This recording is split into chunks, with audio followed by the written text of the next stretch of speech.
Wars wird immer wieder als Märchen bezeichnet. Zuschauer sind fasziniert von einer fantasievollen Welt, in der es das Gute und das Böse gibt. In dieser Galaxie kämpft die helle Seite der Macht gegen die dunkle. Ein faschistisches und oppressives Imperium, das gegen rebellische Freiheitskämpfer vorgeht. Wir haben den ewigen Kampf zwischen Ordnung und Freiheit, Schwarz gegen Weiß, Gut gegen Böse. Aber ist das wirklich so? Gibt es in Star Wars moralische Ambiguität? Also gibt es die Grautöne oder gibt es nur Schwarz und Weiß, Gut und Böse? Damit ein herzliches Willkommen hier zu einem weiteren Essay auf Cinema Strikes Back.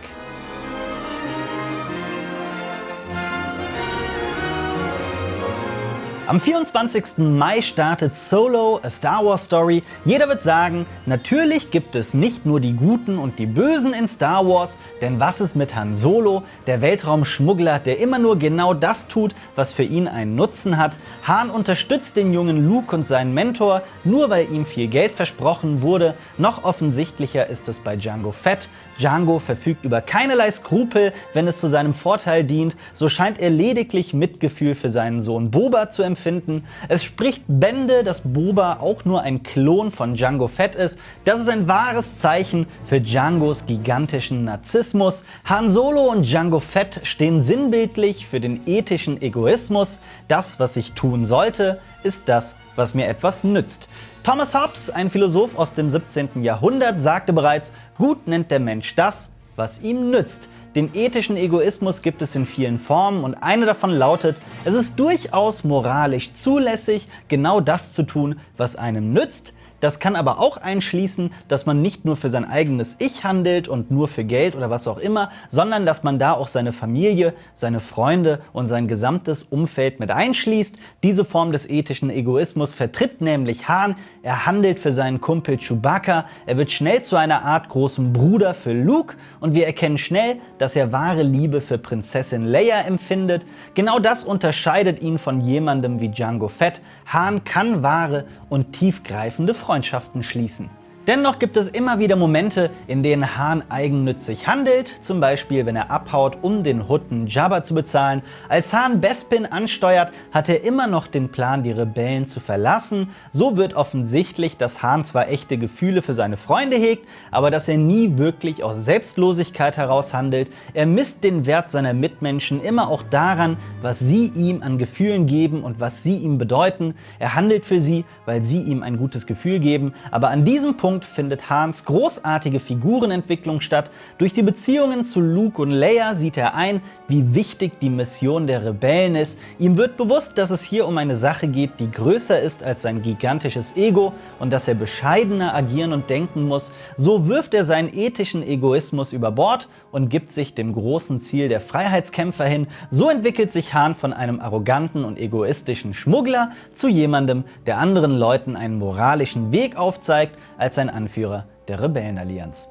Wir identifizieren uns so stark mit Han, dass wir in Episode 5 für einige Zeit Lando Calrissian hassen. Lando ist der Baron-Administrator der Wolkenstadt auf dem Gasplaneten Bespin. Er wird vom Imperium kontaktiert und seine ganze Stadt wird bedroht. So trifft Lando die Entscheidung, seinen alten Kumpel Han zu verraten, um ganz Bespin zu retten. Lando ist nämlich eben kein Egoist, sondern ein Utilitarist. John Stuart Mill, ein Philosoph aus dem 19. Jahrhundert, definierte den Utilitarismus mit nur einem Satz. Er sagte, Entscheidungen sind richtig, wenn sie die Zufriedenheit der Masse erhöhen und falsch, wenn sie der Zufriedenheit schaden. Damit sind nicht nur reine Glücksgefühle gemeint, sondern dass eine Entscheidung dann richtig ist, wenn sie der Gesamtheit nützt. Die richtige Entscheidung ist die, die für die meisten Menschen den größten Nutzen bringt. So verrät Lando Han Solo, aber damit hilft er eben auch seiner gesamten Stadt. Wir identifizieren uns derart stark mit Han, Leia und C-3PO, dass wir völlig außen vor lassen, dass Lando glaubt, damit seinen 5,5 Millionen Einwohnern aus der Wolkenstadt geholfen zu haben. Aber wie soll man das als Zuschauer auch auf dem Schirm haben, wenn die Bewohner nie wirklich im Film gezeigt werden? Dennoch muss man sich fragen, möchte man nicht genau dieses Handeln von seinem Anführer? Sollte ein Anführer nicht immer das Wohlergehen der Allgemeinheit im Sinn haben? Schließlich hat sich Lando damit doch ehrenhaft verhalten. und irgendwie fühlt es sich trotzdem wie ein lausiger Verrat an. Dabei ist sein Satz, ich hatte keine Wahl, im doppelten Sinn richtig. Vielleicht wusste er insgeheim, dass egal was er tut, das Imperium ganz Bespin einnehmen und Han fangen würde. Als er dann tatsächlich Bespin an das Imperium verliert, beschließt er, so viele Menschen wie möglich zu retten. In Episode 6 kämpft er Seite an Seite mit den Rebellen, um seine Mitstreiter aus Jabbas fetten Händen zu befreien. Anschließend schließt er sich den Rebellen an, was ihn zu einem wahren Helden macht. Damit ist Lando eben kein Schurke, sondern einer der moralisch gefestigsten Charaktere in der gesamten Handlung von Star Wars.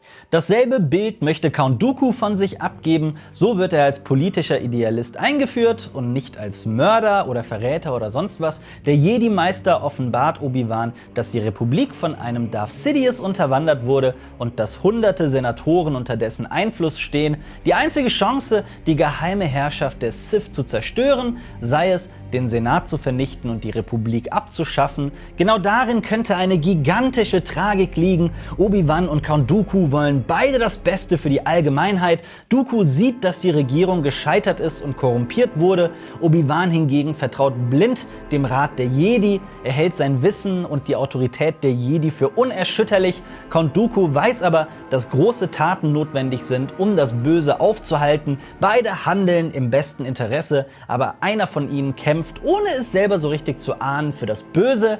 So ist es in Episode 2 aber nicht. Wir kennen bereits Count Dookus wahren Charakter. Wir wissen, dass die Handelsföderation sich den Separatisten erst dann anschließt, wenn Padme tot ist. Und wir wissen, dass Count Dooku deswegen seinen Auftragsmörder Jango Fett losgeschickt hat. Das hätte der Film auch geheim halten können. Aber wenn Dooku jetzt auf Obi-Wan trifft, wissen wir bereits, dass Dooku nur eine Fassade vor sich trägt. Wir wissen, dass er in Wahrheit für die dunkle Seite der Macht kämpft. Daher ist es keine Überraschung, wenn wir erfahren, dass er Darth Sidious als Lehrer akzeptiert hat und zu Darth Tyrannus geworden ist. Damit ist Count Dooku keine interessante und tragische Figur mehr, sondern nur ein kleines Werkzeug des Bösen.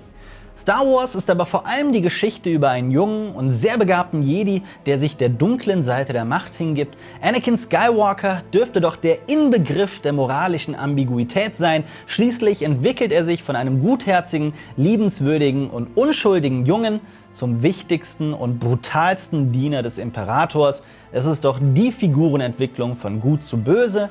So einfach ist das Ganze aber nicht. Ja, noch in Episode 1 ist Anakin ein heldenhafter kleiner Junge. Er schützt Padme und Qui-Gon Jinn vor einem Sandsturm. Er liebt seine Mutter Shmi und hilft den Menschen, wo er nur kann. Bereits in Episode 2 hat sich das Bild aber völlig gewandelt. Anakin ist ein arroganter, undankbarer und eingebildeter Padawan geworden. Er handelt so, als könne ihm Obi-Wan gar nichts mehr beibringen. Er missachtet Befehle und vor Padme agiert er besonders aufmüpfig, um ihr immer wieder zu beweisen, wie sehr er sie liebt. So sagt er sogar: Du verlangst von mir, vernünftig zu sein, aber das ist etwas, das ich nicht sein kann. Anakin gibt damit ganz offen zu, dass er in seiner Entscheidungsfindung der Vernunft keinen Platz lässt. Die Tragweite dieses Satzes wird vor allem dann offensichtlich, als er herausfindet, dass seine Mutter von Tusken-Räubern entführt wurde. So zieht er aus, findet sie, sie stirbt in seinen Armen und so bringt er kurzerhand das gesamte Dorf der Sandleute um. Egal, was man über die Sandleute sagt, wenn man bedenkt, dass Anakin damit hauptsächlich Unschuldige getötet haben dürfte, ist das ein unfassbar grausamer Akt. In Star Wars wird immer wieder argumentiert, dass Anakin so handelt, wie er handelt, weil er sich zu sehr von seinen Emotionen leiten lasse. Emotionen spielen aber im menschlichen Entscheidungsprozess und im moralischen Empfinden eine sehr wichtige Rolle. Wir sind als Menschen aber auch in der Lage, sachlich darüber nachzudenken, was wir tun und was wir fühlen. Schließlich verurteilen wir Menschen, die ihre Entscheidungen abwägen und etwas tun, wogegen ihr eigenes Moralempfinden rebelliert. Wenn Menschen wie Anakin aber gar nicht erst abwägen und ihrer Vernunft gar keinen Raum lassen, sollten wir genauso über sie urteilen. Es ist noch schlimmer, wenn man bedenkt, dass Anakin sogar weiß, dass er seiner Vernunft keinen Raum gibt. Das einzige Mal, dass Anakin wirklich selbstlos handelt, ist, als er Obi-Wan versucht, auf Geonosis zu retten. Aber auch da agiert er alles andere als besonnen oder klug. Seine überstürzten Entscheidungen führen zu einer Kette von Ereignissen, die gut gemeint sind, aber so kopflos sind, dass die Dummheit dahinter schon fast an Boshaftigkeit grenzt. Der Film urteilt aber kaum über Anakins barbarischen Taten, nicht zu diesem Zeitpunkt, nicht später. Der Mord an etlichen Unschuldigen wird als Racheakt weggewischt. So sagt Padme sogar, dass Anakin einfach nur tief verletzt sei und sie vor allem Mitleid mit ihm empfinde. Klar, man kann jetzt argumentieren, dass Anakins Taten menschlich sind. Er hat schließlich aus Liebe gehandelt, weil er seine geliebte Mutter rächen wollte. Wie könnte man denn jemandem so etwas übel nehmen? Genau hier kommt aber einer der einflussreichsten Philosophen der Geschichte ins Spiel, Immanuel Kant. Kant hat 5 Fassungen seines kategorischen Imperativs verfasst. Damit versucht Kant, das grundlegende Prinzip der Ethik zu begründen, sprich die Frage danach, wie man als Mensch handeln soll, wie man als Mensch zwischen moralisch richtig und falsch ermittelt oder kurz gesagt, was soll ich tun? Zu seinem kategorischen Imperativ zählt auch die Selbstzweckformel. Sie lautet: Handle so, dass du die Menschheit sowohl in deiner Person als in der Person eines jeden anderen jederzeit zugleich als Zweck, niemals bloß als Mittel brauchest. Das ist ein typischer Satz von Kant, der auf den ersten Blick kompliziert wirkt, aber eigentlich ein Prinzip bezeichnet, das jeder verstehen dürfte. Man soll Menschen nicht als Mittel betrachten, sondern immer als Zweck. Wenn man wie Anakin Unschuldige tötet, um etwas zu erreichen, macht man die Opfer zu einem Werkzeug, um das eigene Wohlergehen zu verbessern. Wenn wir ein denkendes und fühlendes Wesen für einen eigenen Zweck benutzen, dann sprechen wir ihm ab, ein eigenes Leben zu haben, eigene Ziele, eigene Werte. Dann handeln wir so, als wäre das Gegenüber entbehrlich, als gäbe es Wichtigeres als ihn oder sie oder es. So handelt auch Anakin. Man könnte sogar argumentieren, dass Anakin erst ganz spät wirklich moralisch mehrdeutig wird in seinem Handeln.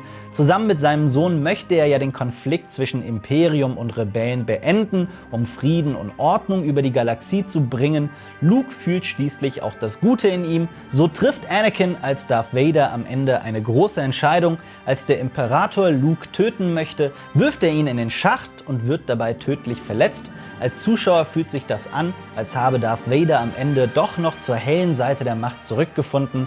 Dabei hat Darth Vader so gehandelt, wie Anakin schon immer gehandelt hat. Er handelt aus Liebe für ein Familienmitglied.